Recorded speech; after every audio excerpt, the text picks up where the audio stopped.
Ladies and gentlemen, it's the Nittany No Huddle podcast. We are the Nittany No Huddle podcast. Welcome back. We got Coach Devin on. Zach will be joining us here in a few seconds. So today we're covering the recap of the Michigan game a little bit, and then we are covering the Rutgers game, which I don't have high hopes for, but we'll see if Devin has a different opinion. But we'll start it off. Let's cover a slight recap. I know we did a full video instant reaction. How are you feeling, Devin, about the couple days following the Michigan recap, specifically James Franklin? I know a lot of people are calling for him to be fired. I have some stats that prove maybe we shouldn't fire him. Maybe he is paid correctly, but I'll let you take it off to start. Yeah, I don't know. I'm still very frustrated with how we played. I think at the end of the day is what it comes down to for me. And I feel like it's a game we could have won and we just played that poorly and we executed that poorly. Obviously, the big news this week was that Mike Yurcich was fired by Franklin. He made a point to say that he's the one who makes those decisions, but he got approval from the AD, which was kind of a weird way of wording that. I like Mike Yurcich. Obviously, I think he did a lot of really good things through the years, but for whatever reason, it didn't work at Penn State, at least not this year. But I think that, to me, Mike Yurcich needed a dual-threat quarterback, and Aller isn't there yet. Maybe he can be. He's shown the ability to run, but I think Mike Yurcich's offense, the stuff that he wants to do, probably would be better with a Bo Prabula or a different dual-threat quarterback. I don't think that you can say that it's all Yurcich problems. Obviously, in this situation, you need a scapegoat. You need someone to blame whenever we just keep losing to the same teams repeatedly. But I don't know. We should have lost the game. Realistically, where Penn State's at, they should lose to Michigan. So I guess we should have expected that. Which I think we kind of said, right? Yeah. I mean, I know you said Penn State was going to win, but I think that was more. I don't know if you truly believe that, to be honest. No, I wanted to have some hope. Hey, shout out to Max Powers. Hey, we see you. The more I look at the stats, so I went in deep on the stats of the top 25 paid coaches, and Franklin is currently if you count the two coaches who are fired, so Jimbo Fisher and Mel Tucker, he's the 12th highest paid coach currently, either still in position or not. And we are probably about the 12th paid team. So I'm not a Franklin defender by any means. So if you're watching this and like, oh, you're just a Homer Franklin guy, I'm not. But we probably are about the 12th best team in the nation right now. He's the 12th highest paid coach currently, either still employed or not. 10th if you count the two that were fired. That's probably about where we're at, honestly. And yeah, my biggest issue is I don't care that we lose to better teams. Like, that's going to happen. If we don't have the talent or we're not at that level, we're going to lose to Michigan and Ohio State. I get it. But to make bad coaching calls like we saw during last week's game, that's what really irks me. And I know, Zach, I can turn it over to you. I know you probably have some opinions on the play calling or the way we lost that game. But, I mean, Franklin is. You don't think I said enough with our I feel like I had an hour and 45 minutes talking about that. Yeah, but I mean, I'll say one. I don't want to like linger too long on Michigan because I think we had a nice long discussion, or at least I did anyway, and we had a lot of great comments actually. And what really makes me a little bit sad looking back is the whole season. You've heard this message of we got to stay on schedule. We got to stay on schedule. The most important thing with our offense is staying on schedule. We won on first down on offense and defense in that Michigan game. We were the better team on first down. How many drives did we, the one that sticks out to me the most is that Katron Allen picks up 9 yards, 2nd and 1, and we throw that little bubble screen to Malik Mega, who's like barely played this year. Aller throws it high and behind him. Mega doesn't do a great job. We lose yards, and then we try quarterback power, 5 wide quarterback power on 3rd and 3, something we haven't really done all year. It's like, what are we doing? We could probably spend a lot of time talking about the Yurcich firing, whether it was the right move, generally, whether it was the right move, whether the timing was right, whether Franklin should bear more of the blame for the offense. I don't know. If you watch the press conferences, Franklin, the guy's savvy. He's very savvy. He knows how to run a press conference. He made it known without actually throwing Yurcich under the bus that the problem was there's not enough collaboration in that room, and that we were not seeing on the field Saturday the game plan that had been developed during the week. Maybe he's right. Who knows? None of us, like we always say, none of us are in the coach's room. None of us are at practice. I am unwilling to give Franklin the benefit of the doubt, given how similar so many of the struggles of the offense have been over the years. That there's not some underlying Franklin principles at play. The idea that he's just sitting back and not involved in the offense, I don't buy it. And you're the head coach too. So if the play sequence is not going the way that you think it should be going, that's something you got to address immediately and often, and especially at halftime. But that for me, I kind of got off track there. For me, the sad part is I feel like going into the game, it was be really good on first down on offense to make the 2nd and 3rd downs easier, and be really good on first down on defense. Because if you get to 3rd and short, Michigan's picking it up on the ground. We were good on first down. There's a lot of drives. Frankly, if you go back and watch all those big runs, came on 3rd down, and they didn't just come on 3rd and 1. They came on 3rd and 10, 3rd and 8, 3rd and 9, and again, we're not gonna trash the defense because they were out there the whole game. But the one thing I'll say on the rewatch is Diaz and the defensive staff completely did not adjust to the idea that Michigan was not throwing the ball. So just because you're in 3rd and 10 and it looks like a passing down, we can't have no defensive tackles on the field. We went to that prowler package where we have like 7 DBs and 4 linebackers, and they just ran at us. And so that was in the second half. It was a little disconcerting that we just didn't pick it up. Like, hey, they're not going to throw. Don't go into that crazy, exotic prowler package because they're just going to run it down your throat and you're not going to have any defensive linemen out there. That was a little disconcerting, but again, it's very hard to nitpick on the defense. Yeah, and I agree. And shout out to Steve here. Michigan fan. Actually, we've picked up a lot of Michigan fans, I feel like, over the last week. He says, Michigan fan here, Penn State is not going to lose to Rutgers. Aller plays well against mediocre teams and defense is great. So, I mean, I agree. I don't think we're going to lose to Rutgers, but I don't know. It's just hard to go into this game knowing, I mean, what really do we have to play for? A New Year's Six Bowl? Okay, great. It's kind of the same old thing.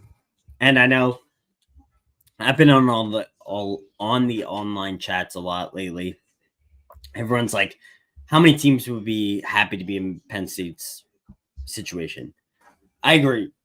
But I feel like we as Penn State fans and this podcast hold ourselves to a higher standard. So it's like, okay, that's great. And maybe next year, with the 12-team playoff, we get in. But what are we going to do in that playoff? Are we going to win a game? Are we just there to participate? That kind of thing. So, Devin, I don't know if you have any thoughts on that situation. Yeah, I think to me, what it comes down to is, you said like how many teams wish they could be in our situation. And I get that argument to an extent. But where it's starting to get to me is that I feel like this is the 4th time where we've been told by Franklin and staff, like, this is the year. This is the year that's going to be different. We have the players this year. And we apparently don't, or we aren't using them right. So to me, going 10-2 this year is going to be great. It's going to be fun. And we're going to look back in a few years and say what could have been. We lost 2 games by single digits to 2 of the 4 best teams in the country, in my opinion. We win both those games. Right now, we're sitting at number 1 in the college football playoffs, and we're in control of our own destiny. But I think I'm just kind of tired of the narrative of, like, this is our year. This is the year that we have the pieces. Like, we were a couple guys away last year. we replace those guys with equal or better talent, and we're in the exact same spot that we're in. That's where I get frustrated, I think. Yeah, and I agree with that. So for the 6 people who are watching right now, I went down and broke down all the stats of the top 25 paid coaches, right? Based off what they're getting paid currently. And 2 of those have been fired. So we have Mel Tucker, who was the 6th highest paid coach, and Jimbo Fisher, who is the 9th highest paid coach. And I broke down the recruiting rankings. So based off recruiting, of the top 25, James Franklin is 13. So that's 1 off being the 12th highest paid coach. And then I went, okay, let's take a look at win percentage. And I found win percentage wise, James Franklin is the, let me see here, 13th also best win percentage of the top 25 paid coaches in the Power 5. So we're really 1 off of what he's being paid for. And I know a lot of people are like, he's overpaid, he's overrated. I mean, we're kind of getting what we expected. Now, the difference between the pay between 13 and I think like 8th or 9th isn't that much. But we want more. I think that's the consensus with the Penn State fans is like, we want more than just being 13th or 12th best in the country. And I feel like within 10 years, because I took all the stats based off of when Franklin started. So it doesn't include anything before that. And some coaches have been there before he was hired. Hence why they're paid more. Or They're better at recruiting. Yeah, and in some cases they're not paid more, but they're also not recruiting at the level. Like for instance, Mike Gundy, he's the 16th highest paid coach. His recruiting rank is 21. His win percentage though is 16. It's like, okay, like he's kind of doing what is expected, and I feel like that's kind of where we are with Franklin. And the big question is like, well, if you fire Franklin, like he's a good recruiter, like who are you going to replace? I think Penn State, to be honest, kind of recruits itself. Not completely. Like Franklin definitely has, I think, a net benefit in recruiting. But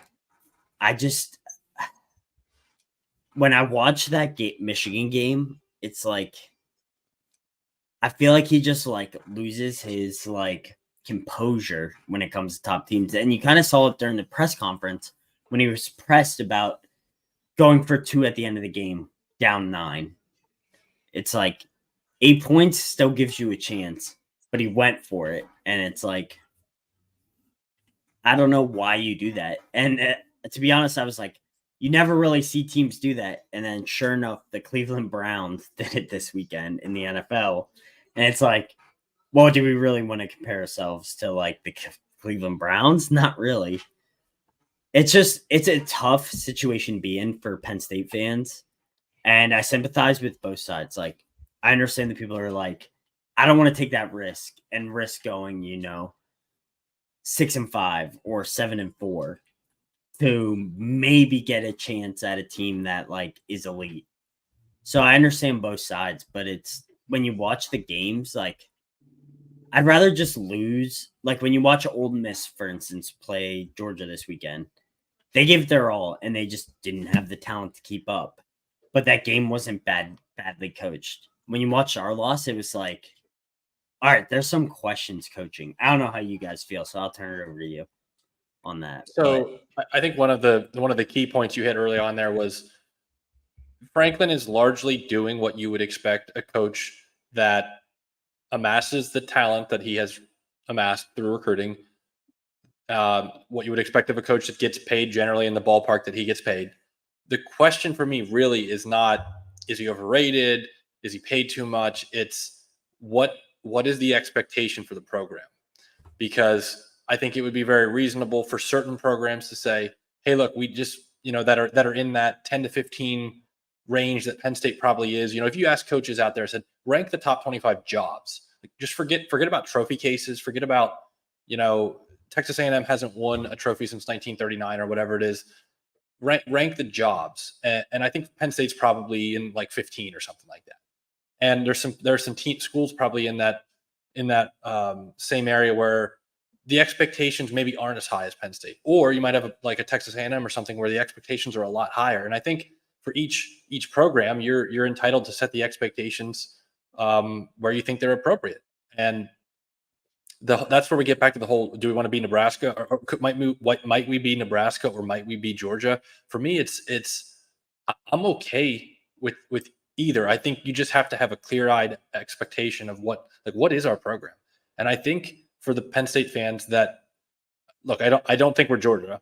I think there's a lot of natural advantages that Georgia has, but I am sympathetic to the folks that say in college football, it's not like college basketball. In college football, if you want to win trophies, if you want to win conference titles, you want to win national titles, you have to be the very best, right? If Franklin was a college basketball coach, he'd be the equivalent of trying to think of a good example. A coach that's like a 4 or 5 seed every year, usually advances into the tournament. Like you can probably live with that because you're putting yourself in contention every year. In college football, it's not enough. You have to be better than that if your school's expectation is to win trophies. So for me, I'm kind of where Jordan's at. Like I can see it either way, but I'm okay with the portion of the fan base that says we have the resources here. We have the brand, the prestige, the ability to recruit. We're not in a recruiting hotbed like a lot of the Southern schools, but with the New York, Pennsylvania, Maryland, Virginia, Ohio area, there's enough talent there, and Penn State has enough history to be better than what we are. I'm okay with that. I think you just have to be clear-eyed about it and realize not every hire is Kirby Smart.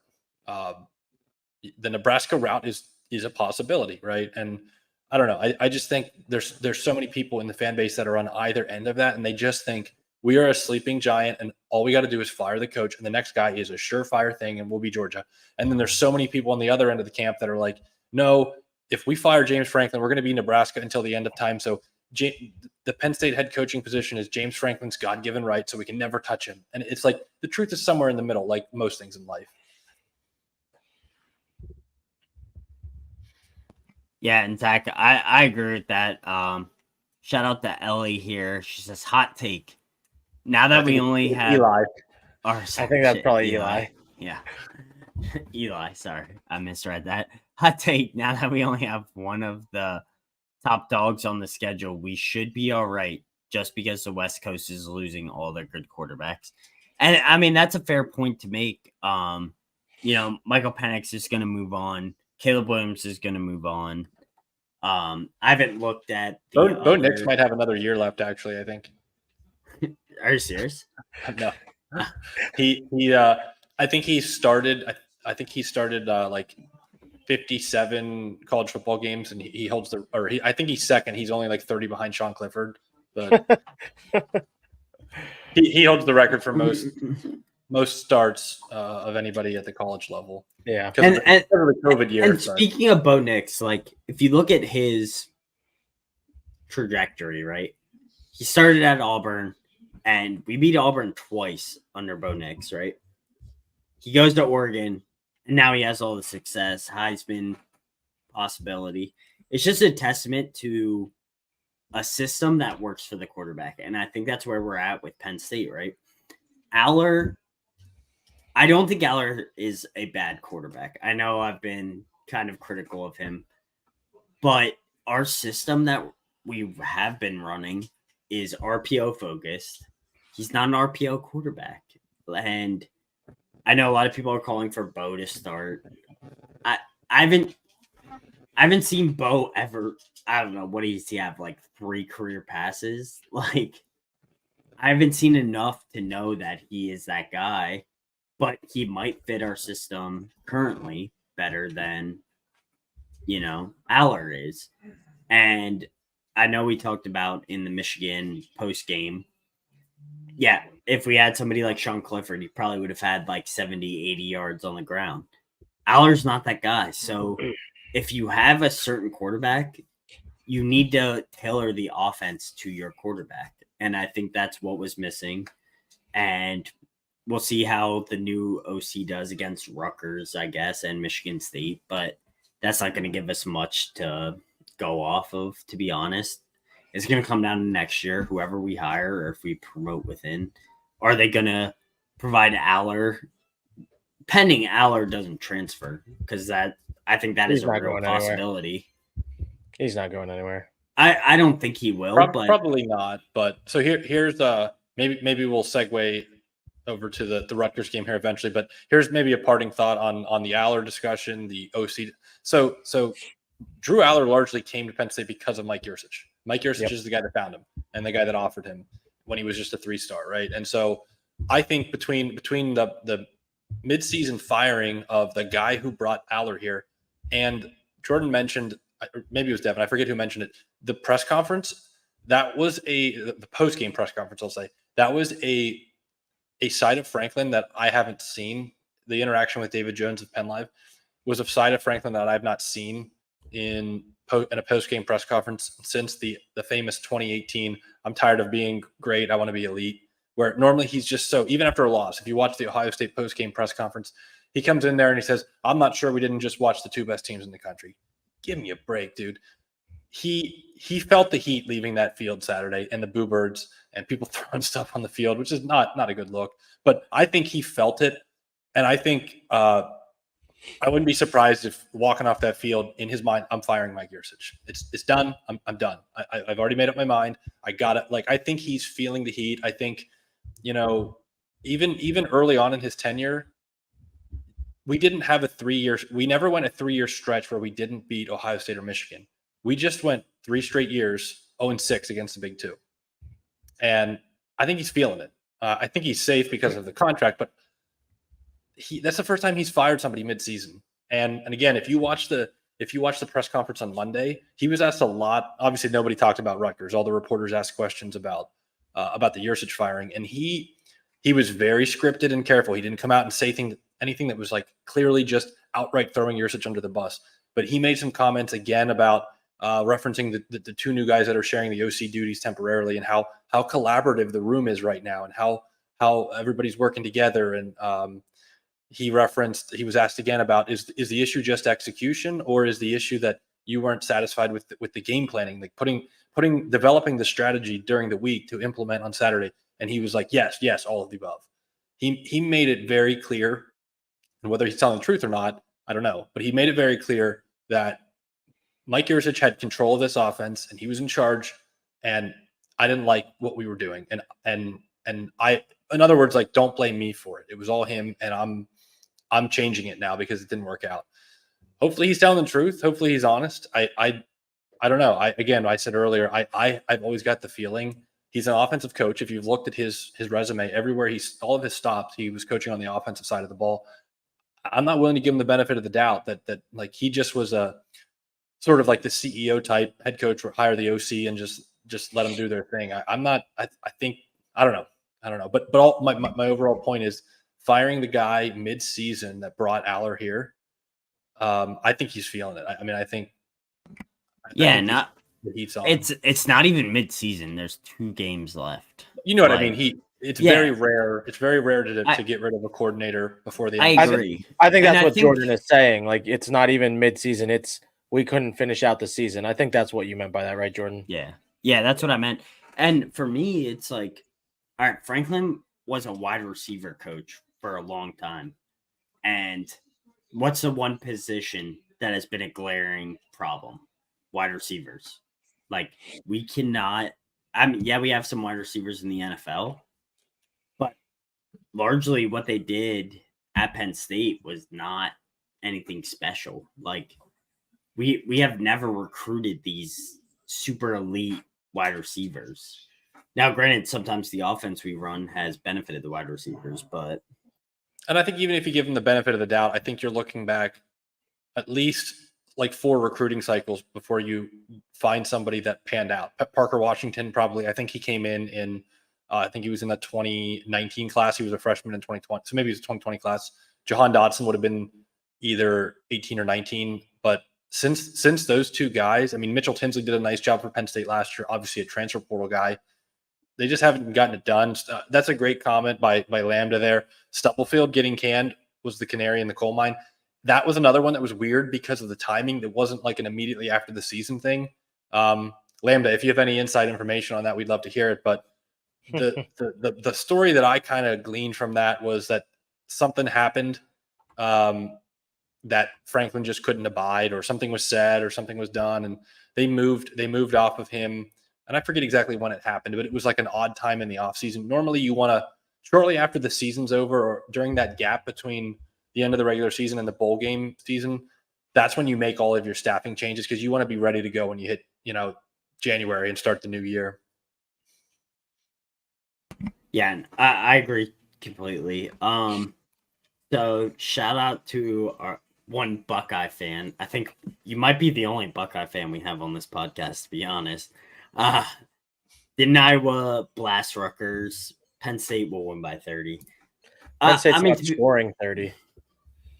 I mean, yeah, Rutgers has a pretty good defense. I love the under in this game. Under, absolutely. Yeah, shout out to Max. He said they have like a top 30 defense according to SP Plus. I just don't see us dominating this game. I mean, now we have a small sample size, but look at after Ohio State, we did not perform against Indiana. I could see the same thing happening against Rutgers, to be honest. And maybe we get that boost because like people got fired, like maybe people are taking it more serious within the program, but I don't know. I'm kind of a doubter right now. So to the Max's comment, Rutgers is the number 19 scoring defense in the country. They're giving up 18.3 a game, and that's including two games with Ohio State and Michigan.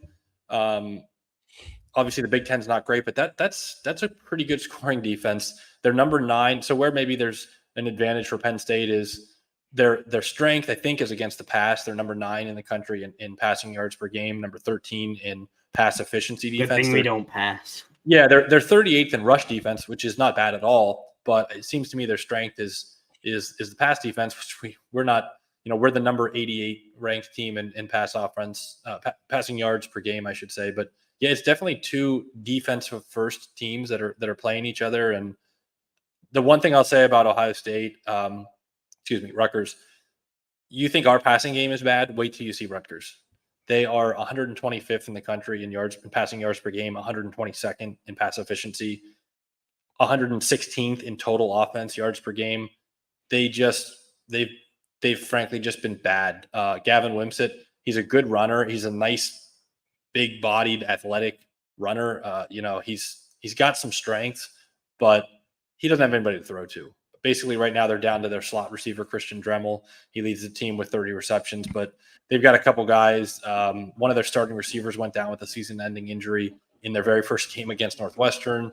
They've got a guy that's he's got like NCAA waiver issues where he hasn't been able to play all year. One of their guys is actually a transfer from Cal PA, so he's a PSEC guy. They're not good in the passing game, and frankly, it's the type of game where Penn State's defense, if they still feel like they have something to play for, they could come out and really dominate. The real question, I think, permeating through this whole discussion is who shows up? Who wants to be there? Does Rutgers want to be there? They might. Does Penn State want to be there? They might not. It's one of those moments where I don't care who the coaching is. This is where you look to the leadership of the team, because at this point in the season, especially for all those guys that came back that maybe could have tested the NFL draft waters, they came back for 2 reasons, and those 2 reasons are gone now. So do you start to see opt-outs? What do you start to see? I don't know. I think that's where the leadership within the team and just playing for your teammates and for your brothers is where that you're going to get more drive from that than anything you're going to get from your coaching staff. But yeah, and you kind of hit the nail on the head when same thing as Max Powers here says. Rutgers is running quick pass offense, kind of like you were talking about that slot receiver thing. They try to hit it big when they get a chance. Yeah, and I think we pressure, specifically the defense pressures on third and long and second and long to have a chance at getting those sacks or tackles in the backfield to prevent that deep pass. And we've seen us get burned on it before. Now, the Michigan game, we didn't get burned on anything like that, but against lesser opponents, we've seen that happen. Indiana in particular. It's just an interesting thing to look at with the type of defense we play. And it depends who wants to show up. Like you said, some of these guys, they came back because they thought they had a chance at winning a Big Ten, going to the playoff, improving their draft stock. That's kind of gone, especially on the offensive side. At this point, are you really going to improve your draft stock on the last 3 games to regular season and a bowl game? Maybe. It worked for Clifford. He did get drafted. Largely, I think, partly because he had such a long tenure at Penn State, but also he performed really well in that Rose Bowl. And we've seen Sam Darnold, same thing. He killed us in that Rose Bowl in 2016. Probably the reason the Jets drafted him, to be honest. There's just not a lot left to play for if you're considering going pro. And do you risk getting hurt? We've seen Big Ten players get hurt in bowl games before. Commentator Jake Butt being one of them, blew his ACL out in a largely meaningless game. Probably cost him, a good bit of draft stock and maybe his NFL career. If I'm an NLI player and I'm getting paid, what do you really have to gain? And Devin, I don't know if you have any insight on that. I don't know. I don't think that's really going to be a huge problem. The desire to play. These guys are all playing a very dangerous sport, and I think if they don't give it their all, they risk injuries way more than actually trying their absolute hardest. So that's not really a concern for me. I just don't think that we're going to play very well, and I don't think our offense is going to be able to move the ball. I think this whole collaboration thing that Franklin is talking about, I think it's going to completely backfire. I think the offense is going to play terrible. Rutgers has a very sound defense. Max Melton has turned into a really, really solid defensive back for Rutgers. I've seen him projected in the 3rd round of the NFL. He was a 3-star recruit out of high school and is going to get drafted probably on day 2. His older brother plays for your Packers, Jordo, in the NFL. I'm probably going to say his name wrong, but Christian Izien is a pretty good safety as well. He might get drafted. I think he's right on the edge there. And they have some really good players defensively. You look at their linebacker leading them in tackles, Deion Jennings. I really like Shaquan Loyal, I think, is a really solid guy that plays for them as well, number 6. I just don't think Penn State can score. I really don't. I know we just put up 51 on Maryland. But for whatever reason, and I know Rutgers is in the same boat as Maryland, for whatever reason, we just play really well against Maryland. And I know we've never lost to Rutgers in the Big Ten. We're like 30 whatever and 2 against them all time. I think time is up. And I think this game is the one that breaks the camel's back. I love Kyle Monangai. I think he is outstanding. He's a phenomenal running back. He's averaging 5.5 yards per carry, almost 100 yards per game. Yeah, Wimsatt is definitely not a true quarterback for them, but the way they run their zone read, almost a veer type look at times. I really think that they're going to be able to run the ball. They saw what Michigan did. Michigan didn't attempt a pass for the final 2.5 quarters of that game, and I think Rutgers had to be looking at that and saying, "Holy crap! This is what we want to do. We want to throw the ball 8 times. That would be amazing." And I think obviously Penn State should be prepared for it, but I'm more concerned about the offense to where Penn State's not going to be able to score enough. So I don't know. There's some games for you. Max Melton's really good.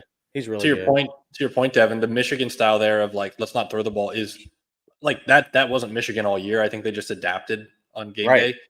That is actually who Rutgers is. The one of the things that I think Shiano is a really good coach, honestly. And if you look at the stat sheet, I think he has he squeezed every drip of he's optimized every ounce of talent he has on this team, and they avoid the things that they're not good at, and the passing game stinks, but they don't get sacked. One of the interesting stats for me is you look at Penn State's number 2, tied for second in the country in sacks defensively.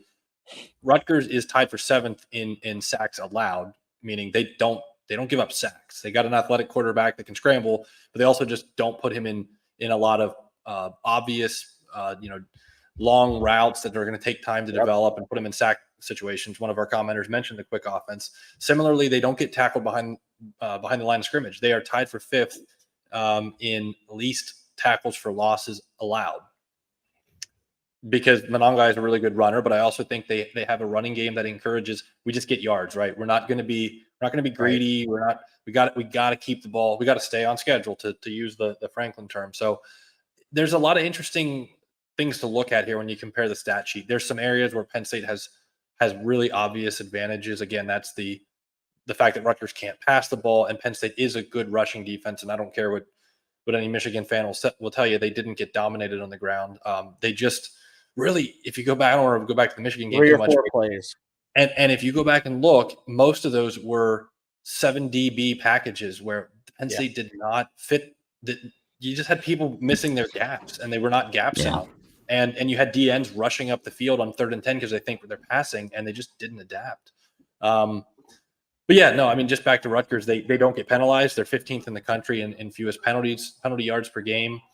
They haven't been intercepted a lot. Frankly, Wimsatt has thrown some ugly passes, and he had a really inopportune interception in the Ohio State game where they could have been right in that Ohio State game. They threw a pick 6, and that just ended the game. They were within a score, and they were marching. They had Ohio State inside their 25. So they're good at what they're good at. One of the things, if you're a Rutgers fan, if you look at their 3rd down conversion on offense is 68, tied for 68th in the country, and on defense they're tied for 92nd in 3rd down conversion stops. So one of the things that you're looking at with Penn State is we're bad on 3rd down, at least against competent defenses. So is that an opportunity where Penn State can actually stay on the field offensively because you're facing a team that's not great at stopping teams on 3rd down? We'll see, but then I'll leave you with this last stat that I thought was really interesting. Rutgers is 130th in the country in punt return yards. I think there's only like 133 teams. They are averaging negative 0.2 yards per punt return, which means they'll probably have a punt return for a touchdown on Saturday. Probably. Yeah, and Devin, I think you pointed out they have they run 63% of the time. Is that they're not 50-50, 63-37. They want to run. Yeah, and that's where Devin's point about the Penn State offense, I think, is really the key, because the reason what Michigan did in that game had nothing to do with the Penn State defense, and it had everything to do with the Penn State offense. So I think if you're Penn State, the way to combat Rutgers coming in and playing the brand of football that Rutgers wants to play is not anything the defense can do. It's the offense. You need to score points, make them uncomfortable, make them play a different style of game than they want to play. If you don't do that and the offense goes out there and pisses its pants like it does against competent defenses, you're probably going to see like 30 runs in a row, and you're going to see a final score that's like 13-6 or something. Maybe that's a good segue into the score predictions. But I think if you're Rutgers, you're coming in and you're thinking, we want this score as low as possible. We want the clock running all day, run, and shorten the game. No turnovers. Make the Penn State pass game beat you. Do what you can to load up and stop the run, and just make it a really ugly, old school, low scoring pitcher's duel type game. And if it's played that way, that's to Rutgers' advantage, I think. Yeah. I think that's about all we can say about the Rutgers game and recapping Michigan. I know we're at like 39 minutes. Do we want to do score predictions for this game?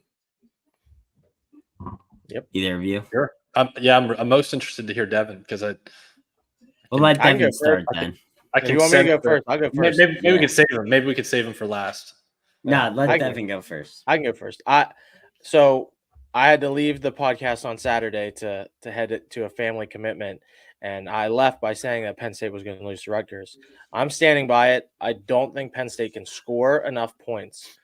I think this game is going to be one of the worst football games of the season.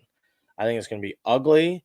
Neither team is going to be able to score. It's going to be awful to watch as a fan. Another noon kickoff. This one not even good enough for big noon. This one's on FS1. I think Rutgers wins the game, their first Big Ten win over Penn State, 12-6. All right, I'm going to go close to that.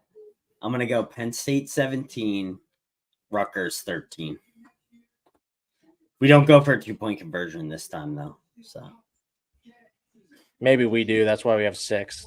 We tried to cut it to 4 instead of 5. Yeah, exactly. It's big. I mean, that makes sense, right? 400 IQ move. So it's 2 safeties. I'm gonna go 23-10 Penn State. I am with Devin, like the offensive concerned, but it's not clear at the moment that Kyle Monangai is going to play, which I think is a key. Yeah, if he doesn't play, my score completely changes. I mean, they've got a couple other backs that have done well this year. I think he's a difference maker. Like, they don't have another guy like that. I think he's maybe one of the best backs in the Big Ten, honestly. When you watch him run, he's just like a bruiser. He's not a guy you enjoy tackling, but I think if the Penn State – so the key for me is does the Penn State defense show up and look like it looked like in the Indiana game, which was a hangover after the Ohio State loss? If they do, then I think Rutgers can maybe score enough to win the game, to Devin's point. I think if the Penn State defense shows up angry, Rutgers is going to have a really, really, really tough time, honestly, scoring at all, because they cannot pass. And if they try to too much, their tackles are going to get just destroyed by the Penn State edge rush. And I think Shiano's smart, and he's not going to put his quarterback in that situation too often. I think you're going to see a lot of QB draws, a lot of QB power, maybe a little bit of option game. But again, something I said earlier, for me, one of the other keys is the Penn State offense. Just do something early. Just show a little bit of life early and put Rutgers behind the 8 ball. Because I think if you do that, the game's over. They're not going to chase you down. They're not like Indiana. Maybe is a good comparison, where I don't think Indiana had Rutgers, the type of defense that Rutgers has, but Indiana had a passing game, and so Penn State kind of got ahead of them, but wasn't able to put them away because Indiana had a spark. I think conversely here, if you get a lead on Rutgers, a 2-score lead, 10-14, it's over. They don't have any offense. I mean, I know Iowa has a good defense, but in today's day and age, you can't get shut out, right? Penn State has a better defense than Iowa. So I think 23-10 is what I'm going to go with. I think the key for all of us is bet the under. Bet the hell out of the under, because I think I saw it at like 40.5. I don't see 40 points in this game. And the fact that Penn State gets 20.5 points. That part's crazy. Can't see. I hope I'm wrong. And to your point here, Buckeye guy, I hope I'm wrong. I have absolutely no faith in Penn State right now. None whatsoever. I don't see any way that we score over 20 points. I can't see it. I don't know. I can be the pessimistic one. I just don't see it. Yeah, shout out to Max. He says 41 was the over-under. I don't see it either. So, I mean, maybe we're wrong. Maybe we come out and just blow the doors off. If I was putting money on this game, I would bet the under. That's my take. Yeah, the only thing I'll say as far as the offense and maybe the over is, when you fire the offensive coordinator, there's maybe always a chance that you go back to the drawing board and you say, okay, screw everything we've been doing, and let's throw some new wrinkles in there. Let's try some different things, and maybe it sort of frees everybody up to just go out there and play. I'm not saying that's going to happen. I don't think that's going to happen, but I think that's a possibility. That and the other part of it too is, you've got Rutgers who's studying 10 games worth of Penn State tape to try to figure out offensively who you are. And now all of a sudden, maybe you don't know who we are. We're not that at all. We don't know who we are. And we're still trying to figure it out during the week. And so maybe that's a slight advantage. I don't know. Again, I think it's really tough to tell Jaywan Sider and Ty Howell, after 10 games, hey, you guys are the offensive coordinators now. Figure out what we're doing next week. Fix it. Right? Like, I almost think as much as you wanted to move on from Yurcich, and I get the argument that, like, if it's broken, if it's irreconcilable differences, you got to walk away from it. But it's also, I don't want to say bush league, but it's kind of like unfair to those guys because I don't think they're actually like in the running. I'm pretty sure Franklin is going to be looking outside the program for an OC. So it's like, hey, especially Rutgers has a good defense. Like, hey, you've got 6 days to prepare our offense to do something completely different than what we've been doing. I don't know. How do you do that? How is that fair? Yeah, I agree. And shout out to Weggy Ocean. Great name. I don't know why you wouldn't wait until the end of the year to fire your search. Now it couldn't get uglier. Franklin can't make any good decision. Fair take.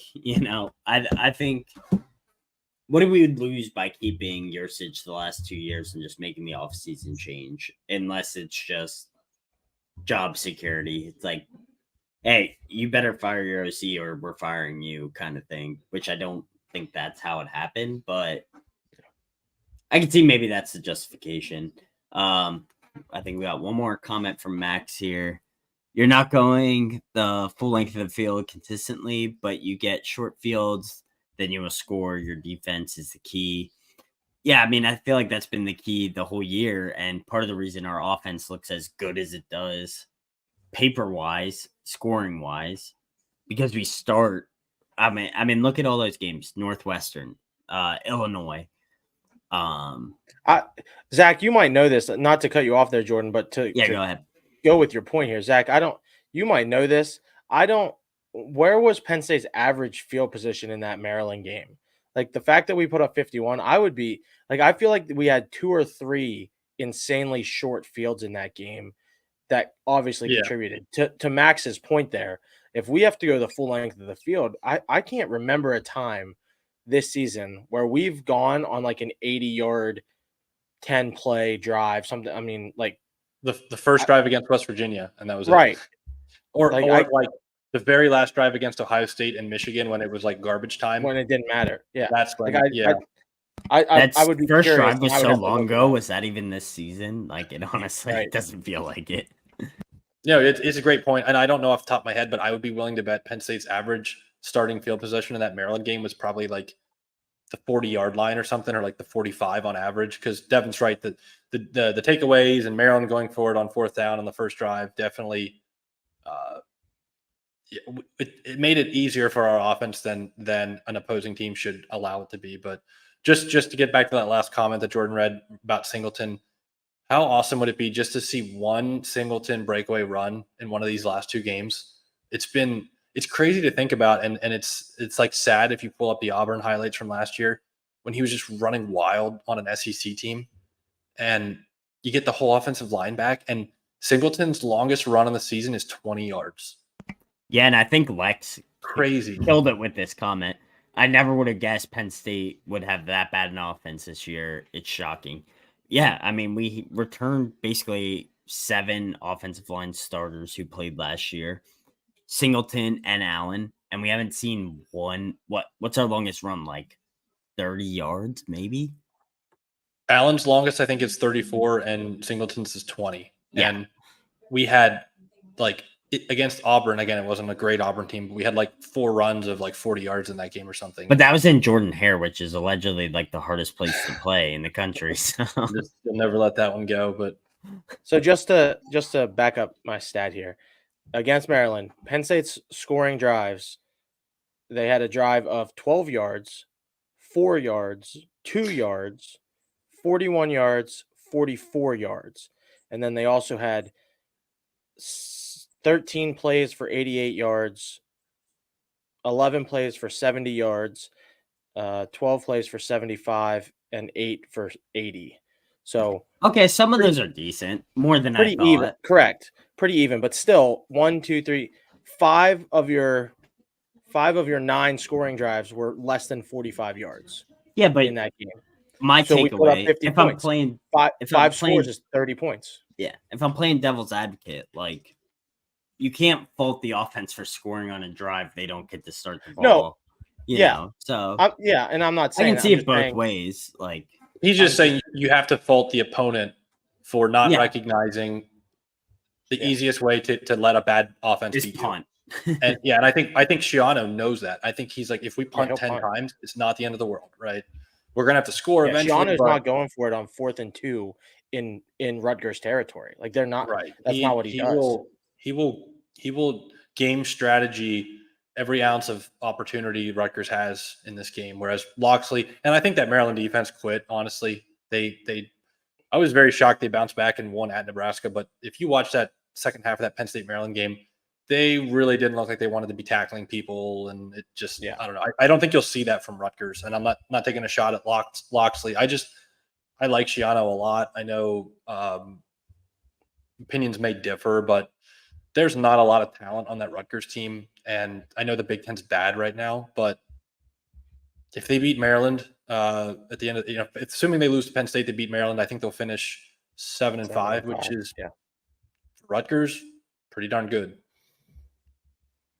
Yeah, I think that's probably above projected for them, but I think that's about all we have for Rutgers, other than watching the game and doing the post game. I probably won't be on for post game, but I know you guys will cover it like we always do. I think that's all we have, unless you guys have anything else. Nope. I think that's about it. So if you're watching, make sure to like and subscribe. We just broke 500 thank you subscribers, so thank you to all of you. We will be hopefully selling merch here soon once that all gets approved, and it'll be on our YouTube page. So if you ever want to buy merch just to rep our stuff, I know I'll be buying some of the stuff just to have, because we got t-shirts, hats, that kind of thing. It'll just be cool to see our logo, which is pretty cool out there. So thank you to all the subscribers and everybody who comments on our live streams. I know the last live stream blew up, and I know, Devin, you didn't get to fully enjoy the full hour and 45 minutes. It was great for 40 minutes till I left. So yeah, it was really cool. And I know Zach kind of carried us on that one. So shout out to Zach for that. Zach always No, I mean, frankly, the comments carried it for us, because the only reason I'm sitting there and talking for an hour and 45 minutes is because there were people that wanted to talk about Penn State football, and for the most part had some good I mean, there's obviously your classic, bad takes and not good faith takes, but for the most part, there's a lot of people that wanted to talk about Penn State and where are we and where do we go from here. And we're here. The three of us are here talking because we love talking college football and Penn State specifically. So yeah, the more comments, the better. Yeah, and we have about an hour free every week to talk about it. So that checks out. Hopefully, moving forward, I don't know if we have any Penn State basketball fans who see this, but we will be covering a little bit of Penn State basketball and football in the off season. So we're going to try and keep that going through the season, just to, keep all our subscribers engaged and give you guys some content to look at, during your work week. So I think that's all we got. If you guys don't have anything else, we'll sign off here. Nothing from either of you. All right. Huddle Nation out. Thanks for watching the Nittany No Huddle podcast. Check us out on Instagram, YouTube, and Facebook. Podcasts are posted weekly on YouTube, Spotify, and Apple Podcasts. Make sure to like and subscribe so you never miss one of our new shows.